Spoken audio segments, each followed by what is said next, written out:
మరి ముఖ్యంగా మనం ఆహ్వానించదగిన విషయం ఏంటంటే, ఎక్కడైతే లాబొరేటరీ ఫెసిలిటీస్ ఉంటాయో, వాళ్ళని ల్యాబ్‌నే ఇక్కడ తీసుకొచ్చేసి ఇక్కడికిక్కడే పరీక్షలు చేసి, అంటే రక్త పరీక్షలు గానీ, పేడ పరీక్షలు గానీ, లేకపోతే మన గర్భసంచిలోని స్రావ్యాల గురించి గానీ పరీక్షలు చేసేసి వ్యాధి నిర్ధారణ గూడా ఇక్కడే చేయటం జరుగుతోంది. తద్వారా వ్యాధి నిర్ధారణ చేసి వైద్య చికిత్స అందించినట్టయితే అద్భుతమైన ఫలితాలొస్తాయి. ఈ ఫలితాలకి మనం ఈ లాబొరేటరీని అన్నది ఎక్కడైతే క్యాంప్స్ జరుగుతున్నాయో అక్కడ వరకు ఈ ల్యాబ్ టెక్నీషియన్ గానీ, ల్యాబ్ అసిస్టెంట్‌ని గానీ వాళ్ళని తీసుకొచ్చి వాళ్ళ సహాయ సహకారాలు కూడా మనం తీసుకుంటున్నాం. వాళ్ళకి ప్రత్యేకమైన కృతజ్ఞతలు తెలియజేసుకుంటున్నాం.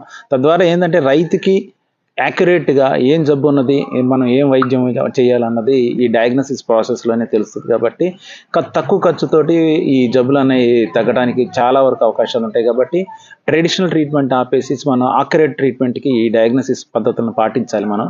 పాటించినట్టయితే రైతుకి ఆర్థికంగా తక్కువ ఖర్చుతోటి వ్యాధిని నిర్ధారించి మనం వైద్యం చేసినట్టయితే త్వరితగతిన వ్యాధిని తగ్గి రైతుకు కూడా ఖర్చు తక్కువతోటి బయటకు రావడం జరుగుతుంది. తద్వారా ఆర్థికంగా రైతుకి ఎంతో సమకూర్చుతుంది, లాభం చేకూరుస్తుంది. Thank you.